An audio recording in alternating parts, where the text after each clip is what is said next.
ನಮಸ್ತೆ ವೀಕ್ಷಕರೇ, ಜಾತಕ ಫಲ ವಿಶೇಷ ಕಾರ್ಯಕ್ರಮಕ್ಕೆ ಸ್ವಾಗತ. ನಾನು ವಿನುತಾ ಪರಮೇಶ್. ವೀಕ್ಷಕರೇ, ಈ ದಿನದ ವಿಶೇಷತೆ ಹಾಗೂ ನೀವು ಕಳಿಸಿರುವ ಸಂದೇಶಗಳ ಜೊತೆಗೆ 12 ರಾಶಿಗಳ ಫಲಾಫಲಗಳ ಬಗ್ಗೆ ಗಮನ ಹರಿಸೋಣ. ಮೊದಲಿಗೆ ಕಾರ್ಯಕ್ರಮಕ್ಕೆ ಪ್ರಾಜ್ಞರಾದ ಶ್ರೀ ಶ್ರೀಕಂಠ ಶಾಸ್ತ್ರಿಗಳನ್ನು ಸ್ವಾಗತಿಸೋಣ. ಶಾಸ್ತ್ರಿಗಳೇ, ಕಾರ್ಯಕ್ರಮಕ್ಕೆ ಸ್ವಾಗತ. ನಮಸ್ಕಾರಗಳು. ಶಾಸ್ತ್ರಿಗಳೇ, ಈ ದಿನದ ವಿಶೇಷತೆ ತಿಳಿಸ್ಕೊಡೋದಾದ್ರೆ? ಶ್ರೀ ಗುರುಭ್ಯೋ ನಮಃ. ಹರಿ ಓಂ. ಮೂರ್ತಿತ್ವೇ ಪರಿಕಲ್ಪಿತ ಶಶಿಭೃತೌ ವೃತ್ಮಾ ಪುನರ್ಜನ್ಮನ ಮಾತ್ಮೇತ್ಯಾತ್ಮವಿದಾಂ ಕೃತುಶ್ಚ ಯಜತಾಂ ಭರ್ತ ಅಮರಜ್ಯೋತಿಷಾಂ ಲೋಕಾನಾಂ ಪ್ರಳಯೋದ್ಭವ ಸ್ಥಿತಿ ವಿಭಶ್ಚಾನೇಕಧಾಯ ಶ್ರಿತೌ ವಾಚನ್ನ ಸದದಾತುನೇಕ ಕಿರಣಃ ತ್ರೈಲೋಕ್ಯ ದೀಪೋ ರವಿಃ. ಸಮಸ್ತ ವೀಕ್ಷಕರಿಗೆ ಶುಭೋದಯ, ಶುಭ ಬೆಳಕು. ಈ ದಿನದ ಸಂದೇಶಗಳನ್ನು ಪರಿಶೀಲಿಸೋಣ. ತತ್ಪೂರ್ವದಲ್ಲಿ ಈ ಹೊತ್ತಿನ ಪಂಚಾಂಗವನ್ನು, ಇದರ ವಿಶೇಷತೆಯನ್ನು ಗಮನಿಸಿಕೊಳ್ಳೋಣ.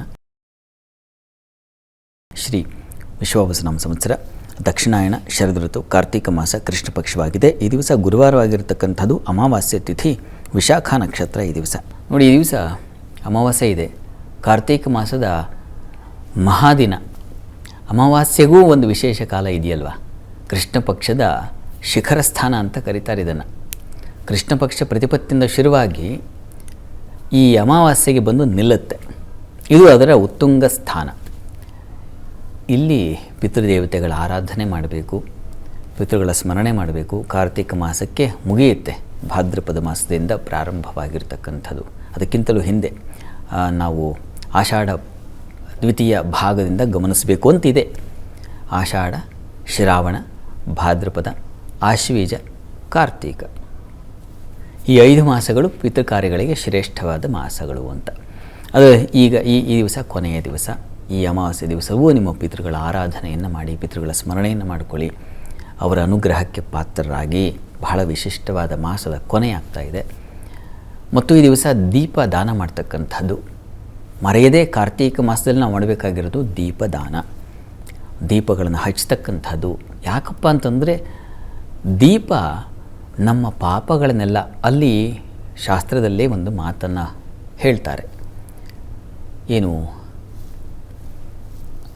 ಮಹಾಪಾತಕ ಕೃದ್ವಾಪಿ ದೀಪದಾನಾತ್ ಪ್ರಮುಚ್ಯತೆ ಅಂತ. ಈ ಮಹಾಪಾತಕಗಳೆಲ್ಲ ಒಂದು ದೀಪದಾನದಿಂದ ಎಲ್ಲವೂ ಅಳಿಸಿ ಹೋಗುತ್ತೆ ಅಂತಕ್ಕಂಥದ್ದು ಆ ಮಾತು. ಹೀಗಾಗಿ ದೀಪದಾನ ಮಾಡೋದರಿಂದಾಗಿ ನಿಮ್ಮ ಯಾವ ಮನಸ್ಸಿಗೆ, ಮತ್ತು ಇದು ಹೇಗೆ ಅಂದರೆ, ನೈಕೋಟ್ಯಂತರಿತಾನಪಿ ವಾಸನಾ ಉಚ್ಛಿದ್ಯತೆ ಅಂತ ಒಂದು ಮಾತಿದೆ. ಕೋಟಿ ಕೋಟಿ ಜನ್ಮಗಳಾದರೂ ಆ ವಾಸನೆ ಅಂತಕ್ಕಂಥದ್ದು ಅನುಸರಿಸಿ ಬರುತ್ತೆ ನಮ್ಮನ್ನು ಅಂತ.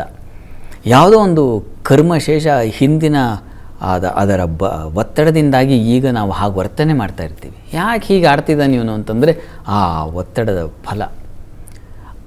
ಅದು ಒಳ್ಳೆಯದಾದರೆ ತುಂಬ ಒಳ್ಳೆಯದು. ಪುಟ್ಟ ವಯಸ್ಸಿನಲ್ಲೇ ಬಹಳ ಒಳ್ಳೆಯ ಪ್ರಜ್ಞಾಶಾಲಿಗಳಾಗ್ಬಿಡ್ತಾರೆ.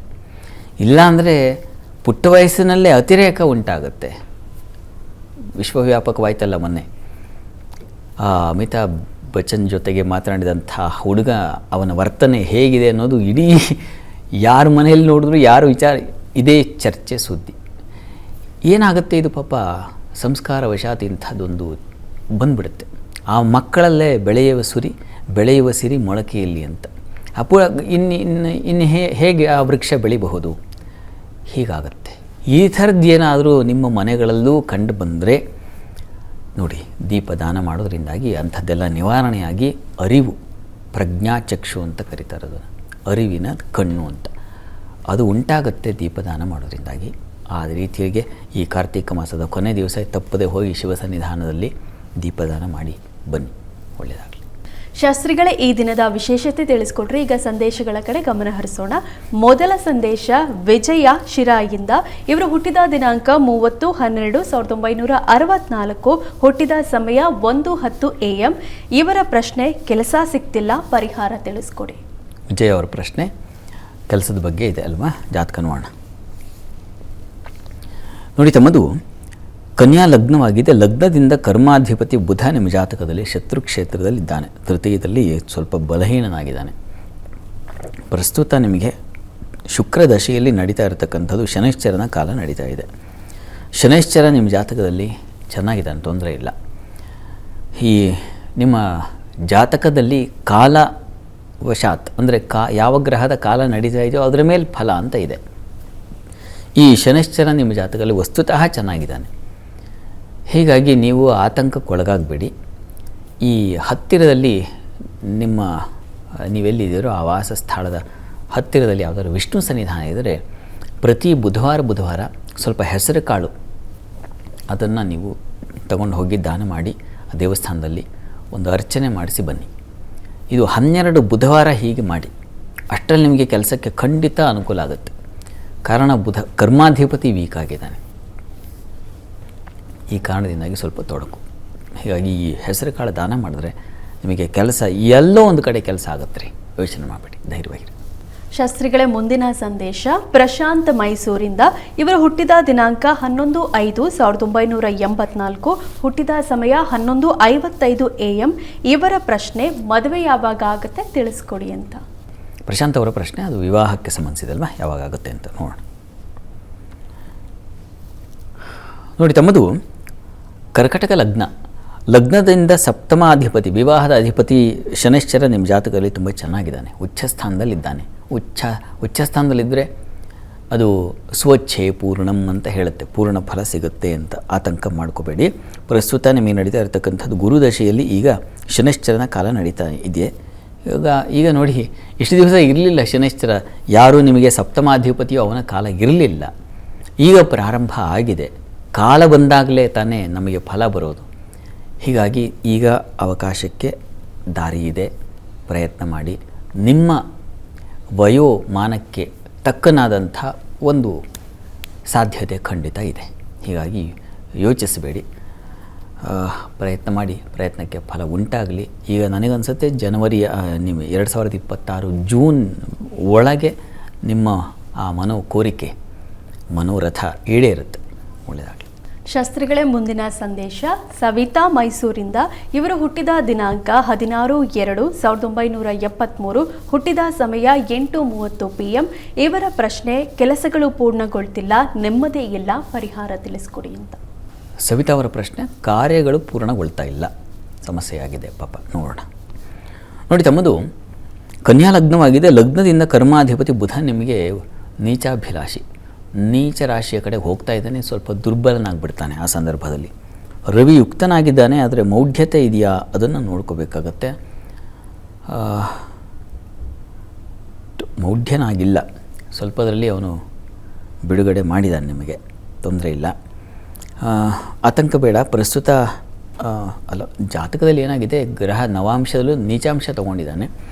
ಕರ್ಮಾಧಿಪತಿ ಬಲಹೀನನಾಗಿದ್ದಾಗ ಕಾರ್ಯಗಳಲ್ಲಿ ತೊಡಕುಗಳು, ತೊಂದರೆಗಳು, ಶತ್ರುಗಳ ಬಾಧೆ ಇದೆಲ್ಲ ಉಂಟಾಗುತ್ತೆ. ಪ್ರಸ್ತುತ ನಿಮಗೆ ಗುರುಭುಕ್ತಿ ನಡೀತಾ ಇದೆ. ಕುಜದಶೆಯಲ್ಲಿ ಗುರುಭುಕ್ತಿ ನಡೀತಾ ಇದೆ. ಗುರು ಕೂಡ ನೀಚನಾಗಿದ್ದಾನೆ. ಕಾಲವಶಾತ್ ನಿಮಗೆ ತೊಂದರೆ ಬಂದಿದೆ. ಹೀಗಾಗಿ ಗುರುವಿನ ಸೇವೆ ಮಾಡಬೇಕು. ಗುರುಚರಿತ್ರೆ ಪಾರಾಯಣ ಮಾಡಿ. ನೋಡಿ, ವಿಘ್ನ ನಿವಾರಣೆಗೆ ಬರೀ ವಿನಾಯಕ ಅಷ್ಟೇ ಅಲ್ಲ, ಗುರುಚರಿತ್ರೆ ಪಾರಾಯಣ ಕೂಡ ತುಂಬ ಫಲಪ್ರದ. ಹೀಗಾಗಿ ಒಂದು ಕ್ರಮಬದ್ಧವಾಗಿ ಸಪ್ತಾಹ 7 ದಿನಗಳೊಳಗೆ ಗುರುಚರಿತ್ರೆ ಅದನ್ನು ಮಾಡಿ. ಅದು ತುಂಬ ಸಹಾಯವಾಗುತ್ತೆ. ಮಾಡಿ ನೋಡಿ, ಒಳ್ಳೆಯದಾಗಲಿ. ಶಾಸ್ತ್ರಿಗಳೇ, ಮುಂದಿನ ಸಂದೇಶ ಗೌರಾಂಬಿಕೆ ಅಂತ ಬೆಂಗಳೂರಿಂದ. ಇವರು ಹುಟ್ಟಿದ ದಿನಾಂಕ 12/8/1982, ಹುಟ್ಟಿದ ಸಮಯ 11:10 AM. ಇವರ ಪ್ರಶ್ನೆ ಕೆಲಸ ಬದಲಾವಣೆ ಬಗ್ಗೆ ತಿಳಿಸ್ಕೊಡಿ ಅಂತ. ಗೌರಾಂಬಿಕೆ ಪ್ರಶ್ನೆ ಕಳಿಸಿದ್ದಾರೆ, ಅದು ಕೆಲಸದ ಬಗ್ಗೆ. ಜಾತಕ ನೋಡೋಣ. ಕೆಲಸದ ಬದಲಾವಣೆ ಕುರಿತ ಪ್ರಶ್ನೆ ತಮ್ಮದು. ನೋಡಿ, ಇದು ತುಲಾ ಲಗ್ನವಾಗಿದೆ. ಲಗ್ನದಿಂದ ಕರ್ಮಾಧಿಪತಿ ಚಂದ್ರ ನಿಮ್ಮ ಜಾತಕದಲ್ಲಿ ಸಪ್ತಮದಲ್ಲಿದ್ದಾನೆ, ಕುಜಕ್ಷೇತ್ರದಲ್ಲಿ. ಒಳ್ಳೆಯದು, ಅವನಿಗೆ ಪಕ್ಷದ ಬಲವೂ ಇದೆ, ಆತಂಕ ಬೇಡ. ಪ್ರಸ್ತುತ ನಿಮಗೆ ನಡೀತಾ ಇರತಕ್ಕಂಥದ್ದು ರಾಹು ದಶೆಯಲ್ಲಿ ಈಗ ಶುಕ್ರ ಭುಕ್ತಿ ನಡೀತಾ ಇದೆ. ನೋಡಿ, 2026 ಮಾರ್ಚ್ ನಂತರ ನಿಮಗೆ ತುಂಬ ಚೆನ್ನಾಗಿದೆ. ಲಾಭಾಧಿಪತಿಯ ಕಾಲ ಶುರುವಾಗುತ್ತೆ. ಆ ಸಂದರ್ಭದಲ್ಲಿ ಲಾಭ ಬರುತ್ತೆ. ಎಲ್ಲಿ ನೀವು ಬದಲಾವಣೆಗೆ ಪ್ರಯತ್ನ ಮಾಡಲ್ಲ ಅಂದರೆ ಮಾರ್ಚ್ ನಂತರ ಪ್ರಯತ್ನ ಮಾಡಿ. ತುಂಬ ಚೆನ್ನಾಗಿದೆ. ಒಳ್ಳೆಯದಾಗಲಿ. ಶಾಸ್ತ್ರಿಗಳೇ, ಮುಂದಿನ ಸಂದೇಶ ಹನುಮಂತ ಅಂತ ಬೆಂಗಳೂರಿಂದ. ಇವರು ಹುಟ್ಟಿದ ದಿನಾಂಕ 26/1/1997, ಹುಟ್ಟಿದ ಸಮಯ 8:30 AM. ಇವರ ಪ್ರಶ್ನೆ ಸರ್ಕಾರಿ ಕೆಲಸ, ಮದುವೆ ಬಗ್ಗೆ ತಿಳಿಸ್ಕೊಡಿ ಅಂತ. ಹನುಮಂತ ಅವರ ಪ್ರಶ್ನೆ ಅದು ಸರ್ಕಾರಿ ನೌಕರಿ ಮತ್ತು ವಿವಾಹದ ಬಗ್ಗೆ ಕೇಳಿದ್ದಾರೆ. ಜಾತಕ ನೋಡೋಣ. ನೋಡಿ, ತಮ್ಮ ಜಾತಕವನ್ನು ಪರಿಶೀಲಿಸಿದ್ರೆ ಇದು ಕುಂಭಲಗ್ನ. ಲಗ್ನದಿಂದ ಕರ್ಮಾಧಿಪತಿ ನಿಮ್ಮ ಜಾತಕದಲ್ಲಿ ಕುಜ, ಅವನು ಅಷ್ಟಮದಲ್ಲಿದ್ದಾನೆ. ಕೆಲಸಕ್ಕೆ ಸ್ವಲ್ಪ ತೊಂದರೆಯನ್ನು ಸೂಚಿಸ್ತಾ ಇದೆ ಇವರೇ. ವಿವಾಹಕ್ಕೆ ಷಷ್ಠಾಧಿಪತಿ ಚಂದ್ರ ಸಪ್ತಮದಲ್ಲಿರೋದು, ವಿವಾಹ ಮನೆಯಲ್ಲಿರೋದು, ವಿವಾಹದ ಅಧಿಪತಿ ವ್ಯಯದಲ್ಲಿರೋದು, ಇದೆಲ್ಲ ಸ್ವಲ್ಪ ತೊಡಕೆ ಇವರೇ. ಪ್ರಸ್ತುತ ನಿಮಗೆ ನಡೀತಾ ಇರತಕ್ಕಂಥದ್ದು ಚಂದ್ರದಶೆಯಲ್ಲಿ. ಈಗ ಚಂದ್ರಭುಕ್ತಿ 18ನೇ ತಾರೀಕುವರೆಗೆ ಇದೆ, ಆಮೇಲೆ ಕುಜ ಪ್ರಾರಂಭವಾಗುತ್ತೆ. ನೋಡಿ, ನೀವು ತಪ್ಪದೆ ಪ್ರತಿ ಮಂಗಳವಾರ ನರಸಿಂಹ ಸನ್ನಿಧಾನಕ್ಕೆ ಸ್ವಲ್ಪ ತೊಗರಿಕಾಳು ಹಾಗೂ ಬೆಲ್ಲ ಸಮರ್ಪಣೆ ಮಾಡಿ. ಪ್ರತಿ ಮಂಗಳವಾರ ನೀವು 6 ತಿಂಗಳುಗಳ ಕಾಲ ನಿರಂತರವಾಗಿ ಮಾಡಿ. ಮೊದಲು ಕೆಲಸಕ್ಕೊಂದು ಸ್ಥಿರತೆ ಬರಬೇಕು, ಅದಕ್ಕಿದು ಅನುಕೂಲ ಆಗುತ್ತೆ. ಮತ್ತು ಆನಂತರದಲ್ಲಿ ಈ ರವಿ ಚಂದ್ರ ಶಾಂತಿ ಮಾಡಿಸಬೇಕು, ಕುಜ ಶಾಂತಿಯೂ ಬೇಕು. ಅದು ವಿವಾಹಕ್ಕೆ ಪ್ರತಿಬಂಧಕ, ವಿವಾಹಕ್ಕೆ ತೊಂದರೆ ಉಂಟು ಮಾಡ್ತಕ್ಕಂಥದ್ದು. ಮೊದಲು ಕೆಲಸ ಭದ್ರವಾಗಲಿ, 6 ತಿಂಗಳಲ್ಲೇ ಅದು ಆ ಫಲ ಸಿಗಲಿ. ಆಮೇಲೆ ಇವುಗಳ ಶಾಂತಿ ಮಾಡಿಸಿ ವಿವಾಹ ಪ್ರಯತ್ನ ಮುಂದುವರಿಸಿ. ಒಂದು ಬಲ ಇರಬೇಕು, ಜೀವನ ಬಲ ಇರಬೇಕು, ಅದು ಕರ್ಮಸ್ಥಾನ. ಹೀಗಾಗಿ ಅದರ ಬಲದ ನಂತರದಲ್ಲಿ ವಿವಾಹ ಸೌಖ್ಯವಾಗುತ್ತೆ. ಆ ಪ್ರಯತ್ನ ಮಾಡಿ, ಒಳ್ಳೆಯದಾಗಲಿ. ಶಾಸ್ತ್ರಿಗಳ ಮುಂದಿನ ಸಂದೇಶ ಪ್ರಕೃತಿ ಚಿತ್ರದುರ್ಗದಿಂದ. ಇವರು ಹುಟ್ಟಿದ ದಿನಾಂಕ 29/5/2009, ಹುಟ್ಟಿದ ಸಮಯ 12:13 AM. ಇವರ ಪ್ರಶ್ನೆ, ಶಿಕ್ಷಣದಲ್ಲಿ ಆಸಕ್ತಿ ಇಲ್ಲ, ಏನು ಮಾಡಬೇಕು ತಿಳಿಸಿ ಅಂತ. ಪ್ರಕೃತಿಯವರ ಪ್ರಶ್ನೆ ಅದು ವಿದ್ಯಾಭ್ಯಾಸದಲ್ಲಿ ಆಸಕ್ತಿ ಇಲ್ಲ, ಏನು ಮಾಡಬೇಕು ಅಂತ ಕೇಳಿದ್ದಾರೆ. ಜಾತಕ ನೋಡೋಣ. ನೋಡಿ, ಈ ಜಾತಕವನ್ನು ಪರಿಶೀಲಿಸಿದ್ರೆ ಇದು ವಸ್ತುತಃ ಜಾತಕ ತುಂಬ ಚೆನ್ನಾಗಿದೆ. ದ್ವಿತೀಯದಲ್ಲಿ ಶುಕ್ರ ಇರ್ತಕ್ಕಂಥದ್ದು, ಆ ದ್ವಿತೀಯಾಧಿಪತಿ ಗುರು ಲಗ್ನದಲ್ಲಿರ್ತಕ್ಕಂಥದ್ದು, ಮತ್ತು ಕುಜ ತೃತೀಯದಲ್ಲಿರ್ತಕ್ಕಂಥದ್ದು, ಇದೆಲ್ಲ ಒಳ್ಳೆಯ ಲಕ್ಷಣ, ಚೆನ್ನಾಗಿದೆ. ಆದರೆ ಲಗ್ನಕ್ಕೆ ಶನಿಶ್ಚರನ ದೃಷ್ಟಿ ಇದೆ, ಹೀಗಾಗಿ ಆಲಸ್ಯ ಬಂದುಬಿಡುತ್ತೆ. ಇದರ ನಿವಾರಣೆಗೆ ಆಂಜನೇಯ ಸನ್ನಿಧಾನದಲ್ಲಿ ಒಂದು ವಿಶೇಷ ಪೂಜೆ. ಪ್ರತಿ ಶನಿವಾರ ಆಂಜನೇಯ ಸನ್ನಿಧಾನದಲ್ಲಿ ಜೇನಿನ ಅಭಿಷೇಕ ಮಾಡಿಸಿ, ಸಿಂಧೂರ ಅಲಂಕಾರ ಮಾಡಿಸಿ, ಯಾವುದಾದ್ರೂ ಸರಿ ಆಂಜನೇಯ ಸ್ವಾಮಿಗೆ ಪ್ರೀತಿ ಪಾತ್ರವಾಗಿರ್ತಕ್ಕಂಥದ್ದನ್ನು ಮಾಡಿಸ್ಬೇಕು. ಪ್ರತಿ ಶನಿವಾರ ತಪ್ಪದೇ ಮಾಡಬೇಕು.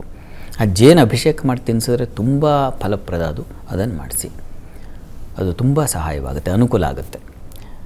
ಎರಡನೇದಾಗಿ ಇನ್ನೊಂದು ಅಂಶ ಜಾತಕದಲ್ಲಿ ಗಮನಿಸ್ತಕ್ಕಂಥದ್ದು ಅಂದರೆ ಶುಕ್ರ ತುಂಬ ಚೆನ್ನಾಗಿರೋದ್ರಿಂದ ವಿದ್ಯೆ ಬೇಕು, ಒಂದಷ್ಟು ಬದುಕಿಗೆ ಎಷ್ಟು ಬೇಕೋ ಅಷ್ಟು ಬೇಕು. ಇವರಿಗೆ ಕಲೆಯಲ್ಲಿ ತುಂಬ ಚೆನ್ನಾಗಿದೆ. ಸಂಗೀತ, ವಾದ್ಯ, ನೃತ್ಯ, ಗೀತ, ಇಂಥ ಯಾವುದನ್ನು ನಾವು ಕಲಾಕ್ಷೇತ್ರ ಅಂತೀವೋ ಆ ಕ್ಷೇತ್ರದಲ್ಲಿ ತೊಡಗಿಸಿ ಅವರಿಗೆ ಆಸಕ್ತಿ ಹೆಚ್ಚಾಗಿರುತ್ತೆ. ಕೆಲವರಿಗೆ ಮಕ್ಕಳಿಗೆ ಪೇಂಟ್ ಮಾಡೋದು ಅಥವಾ ಇನ್ಯಾವುದೋ ಚಿತ್ರ, ಇವುಗಳಲ್ಲಿ ಆಸಕ್ತಿ ಹೆಚ್ಚಾಗಿರುತ್ತೆ. ಸಂಗೀತದಲ್ಲಿ ಆಸಕ್ತಿ ಹೆಚ್ಚಾಗಿರುತ್ತೆ. ಅದನ್ನು ಅವರು ಅದಕ್ಕಾಗಿ ಬದುಕಿರ್ತಾರೆ, ಅದಕ್ಕಾಗಿ ಹುಟ್ಟುಬಿಟ್ಟಿರ್ತಾರೆ. ಅದನ್ನು ನಾವು ಅರ್ಥ ಮಾಡ್ಕೋಬೇಕು, ಪೋಷಕರು ಅದನ್ನು ಗಮನಿಸಬೇಕು. ಅದರಲ್ಲಿ ಯಾವುದರಲ್ಲಿ ಅವರು ಪ್ರತಿಭಾಶಾಲಿಗಳು, ಯಾವುದರಲ್ಲಿ ತುಂಬ ಆಸಕ್ತರಾಗಿದ್ದಾರೋ ಅಂಥದ್ದಕ್ಕೆ ನಾವು ತೊಡಗಿಸಿದ್ರೆ ಅದರಲ್ಲಿ ಮಾಸ್ಟರ್ ಪೀಸ್ ಆಗಿಬಿಡ್ತಾರೆ ಅವರು. ಹೀಗಾಗಿ ಆ ರೀತಿಯಲ್ಲಿ ಪ್ರಯತ್ನ ಒಂದು ಸಲ ಗಮನಿಸಿ. ಯಾಕಂದರೆ ಶುಕ್ರ ತುಂಬ ಚೆನ್ನಾಗಿದ್ದಾಗ ಶುಕ್ರ ಅವನು ಸಂಗೀತದಲ್ಲಿ ತುಂಬ ಮೇರು ಸಾಧನೆ ಮಾಡಲಿಕ್ಕೆ ಅವಕಾಶ ಉಂಟಾಗುತ್ತೆ. ಹೀಗಾಗಿ ನೋಡಿ, ಅದನ್ನು ಗಮನಿಸ್ಕೊಂಡು ನೀವು ಅದಕ್ಕೆ ಒಂದು ಮಾರ್ಗ ತೋರಿಸ್ಬೇಕಾಗುತ್ತೆ. ಒಳ್ಳೆಯದಾಗಲಿ. ಶಾಸ್ತ್ರಿಗಳೇ, 12 ರಾಶಿಗಳ ಫಲಾಫಲ ತಿಳಿಸ್ಕೊಡೋದಾದರೆ? 12 ರಾಶಿಗಳ ಫಲಾಫಲ ತಿಳಿಯುವ ಮುನ್ನ ಈ ಹೊತ್ತಿನ ಗ್ರಹಸ್ಥಿತಿಯನ್ನು ಗಮನಿಸ್ಕೊಳ್ಳೋದಾದರೆ, ಕರ್ಕಟಕ ರಾಶಿಯಲ್ಲಿ ಗುರು ಇರ್ತಕ್ಕಂಥದ್ದು, ಕೇತುವಿನ ಸ್ಥಿತಿ ಗಮನಿಸ್ತಾ ಇದೆಯೋ ಅದು ಸಿಂಹ ರಾಶಿಯಲ್ಲಿ, ಶುಕ್ರ ಇರ್ತಕ್ಕಂಥದ್ದು ತುಲಾ ರಾಶಿಯಲ್ಲಿ, ಇನ್ನು ವೃಶ್ಚಿಕ ರಾಶಿಯಲ್ಲಿ ರವಿ, ಚಂದ್ರ, ಕುಜ, ಬುಧರನ್ನು ಗಮನಿಸ್ತಾ ಇದ್ದೀವಿ. ಇನ್ನು ಮಾಂದಿ ಉದಿಯಾಗಿದೆ, ಅದು ಧನು ರಾಶಿಯಲ್ಲಿ. ಇನ್ನು ರಾಹು ಮತ್ತು ಶನೈಶ್ಚರ ಕುಂಭಮೇನಗಳಲ್ಲಿದ್ದಾರೆ. ಹೀಗಿರುವಾಗ 12 ರಾಶಿಗಳ ಫಲಾಫಲ ತಿಳಿತಾ ಹೋಗೋಣ. ಮೊದಲಿಗೆ ಮೇಷರಾಶಿ.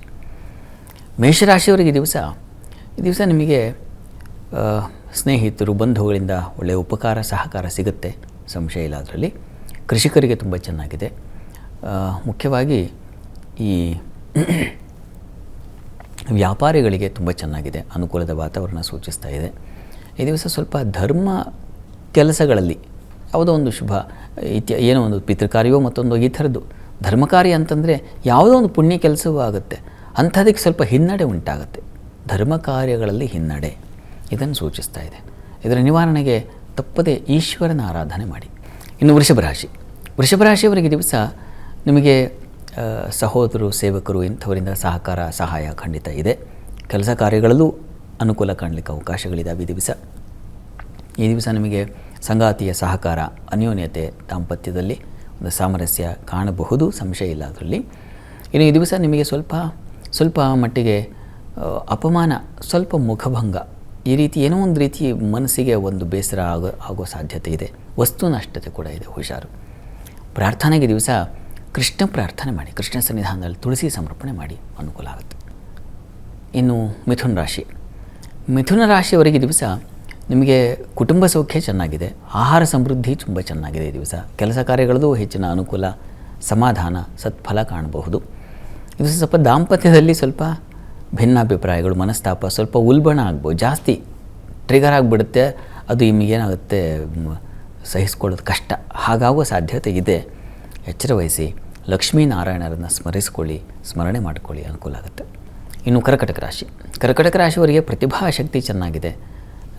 ಈ ದಿವಸ ನಿಮಗೆ ಅದರಲ್ಲೂ ಈ ಯಂತ್ರೋದ್ಯಮ ಮತ್ತು ಮೆಡಿಕಲ್ ಫೀಲ್ಡಲ್ಲಿ ಇರ್ತಕ್ಕಂಥವ್ರಿಗೆ ತುಂಬ ಚೆನ್ನಾಗಿದೆ. ವಸ್ತ್ರಾಭರಣ ವ್ಯಾಪಾರಿಗಳಿಗೆ ತುಂಬ ಚೆನ್ನಾಗಿದೆ. ಜನ್ಮಾಧಿಪತಿ ವೀಕ್ ಆಗಿದ್ದಾನೆ, ವಸ್ತುತಃ ಚಂದ್ರನಿಗೆ ಬಲವಿಲ್ಲ, ರೋಗ ಸ್ಥಾನದಲ್ಲಿ ಮಾಂದಿ ಇದೆ. ಈ ಕಾರಣದಿಂದ ಆರೋಗ್ಯ ಸ್ವಲ್ಪ ಏರುಪೇರಾಗಬಹುದು. ಹೀಗಾಗಿ ಆರೋಗ್ಯ ದೃಷ್ಟಿಯಿಂದ ದುರ್ಗಾ ಸನ್ನಿಧಾನದಲ್ಲಿ ಅಭಿಷೇಕ ಮಾಡಿಸಿ ಸ್ವಲ್ಪ ತೀರ್ಥ ಸೇವನೆ ಮಾಡಿದ್ರೆ ತುಂಬ ಒಳ್ಳೆಯದು. ಇನ್ನು ಸಿಂಹರಾಶಿಯವರಿಗೆ ದಿವಸ ವೃತ್ತಿಯಲ್ಲಿ ವಿಶೇಷವಾದ ಅನುಕೂಲ ಇದೆ. ಸಮಾಧಾನ, ಸೌಖ್ಯಗಳು, ಸಹಕಾರಗಳು ಸಿಗ್ತಕ್ಕಂಥದ್ದು ಇದೆಲ್ಲ ತುಂಬ ಚೆನ್ನಾಗಿದೆ. ಈ ದಿವಸ ನಿಮಗೆ ವಿದೇಶ ವಹಿವಾಟಿನ ಅನುಕೂಲ, ಒಳ್ಳೆಯ ಶುಭ ವರ್ತಮಾನ ಬರ್ತಕ್ಕಂಥದ್ದು, ಈ ರೀತಿಯಲ್ಲಿ ಶುಭ ಫಲ ಇದೆ. ಸ್ನೇಹಿತರಿಂದ ತುಂಬ ಉಪಕಾರ, ಇದೆಲ್ಲ ತುಂಬ ಚೆನ್ನಾಗೇ ಇದೆ. ಈ ದಿವಸ ಮಕ್ಕಳಲ್ಲಿ ಸ್ವಲ್ಪ ಅಸಮಾಧಾನ ಇದೆ, ಮಕ್ಕಳ ವಿಚಾರದಲ್ಲಿ, ಮತ್ತು ಬುದ್ಧಿ ಸ್ವಲ್ಪ ಮಂಕಾಗಿಬಿಡುತ್ತೆ ಈ ದಿವಸ. ಈ ಕಾರಣದಿಂದಾಗಿ ಲಲಿತಾ ಸಹಸ್ರನಾಮ ಹೇಳ್ಕೊಳ್ಳೋದು ತುಂಬ ಒಳ್ಳೆಯದು. ಇನ್ನು ಕನ್ಯಾ ರಾಶಿಯವರಿಗೆ ಈ ದಿವಸ ವೃತ್ತಿಯಲ್ಲಿ ಅನುಕೂಲದ ವಾತಾವರಣ ಇದೆ. ಸಿಹಿ ಪದಾರ್ಥದ ವ್ಯಾಪಾರದಲ್ಲಿ ಲಾಭ ಕಾಣ್ತೀರಾ. ವಸ್ತ್ರಾಭರಣ ವ್ಯಾಪಾರಿಗಳಿಗೆ ಅನುಕೂಲಕರವಾಗಿದೆ, ಲಾಭ ಇದೆ. ವಿದ್ಯಾರ್ಥಿಗಳಿಗೆ ತುಂಬ ಚೆನ್ನಾಗಿದೆ ಈ ದಿವಸ. ನಿಮ್ಮ ರಾಶಿಯಿಂದ ಚತುರ್ಥದಲ್ಲಿ ಮಾಂದಿ ಉದಯಾದರೂ ಸ್ವಲ್ಪ ಪ್ರಯಾಣದಲ್ಲಿ ತೊಂದರೆ ಆಗುತ್ತೆ, ಹುಷಾರು. ಬಂಧು ಸ್ನೇಹಿತರ ಜೊತೆಗೆ ಹುಷಾರಾಗಿರಿ. ಶಾಪಿಂಗ್ ಹೋಗಿರ್ತೀರ, ಅಲ್ಲೇನೋ ತಕರಾರು ತಗಾದೆಗಳು ಬಂದ್ಬಿಡೋ ಸಾಧ್ಯತೆ ಇರುತ್ತೆ, ಗಮನ ಇರಲಿ. ವಿಷ್ಣು ಸಹಸ್ರನಾಮ ಹೇಳ್ಕೊಳ್ಳಿ. ಇನ್ನು ತುಲಾರಾಶಿಯವರಿಗೆ ಈ ದಿವಸ ವೃತ್ತಿಯಲ್ಲಿ ವಿಶೇಷವಾದ ಅನುಕೂಲ ಇದೆ.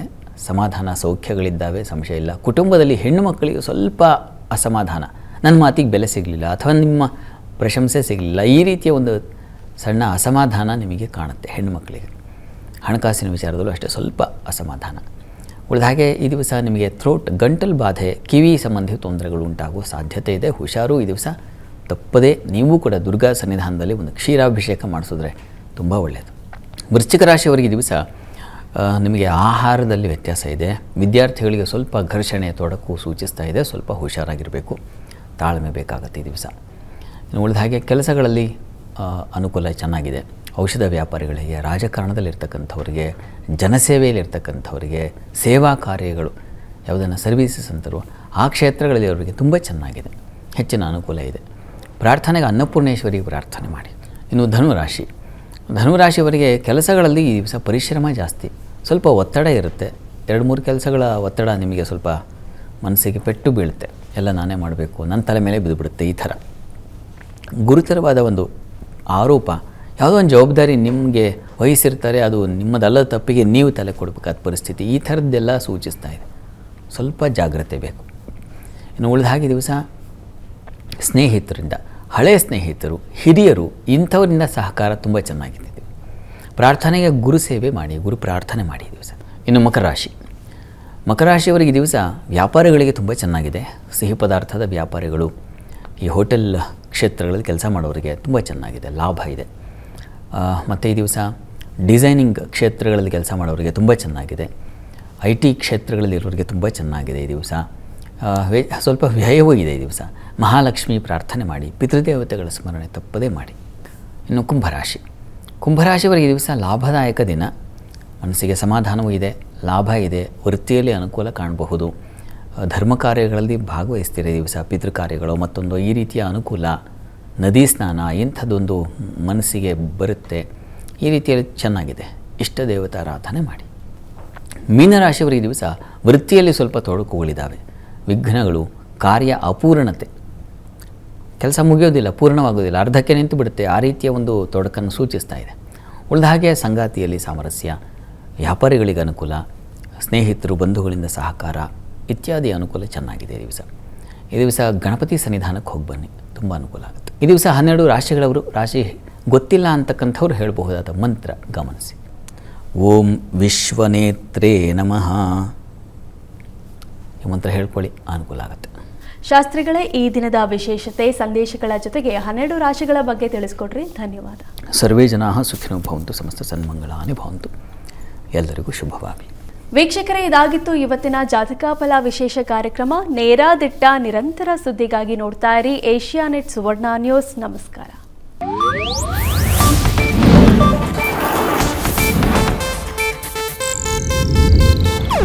ಇದು ಏಷ್ಯಾನೆಟ್ ನ್ಯೂಸ್ ನೆಟ್ವರ್ಕ್ ಪ್ರಸ್ತುತಿ.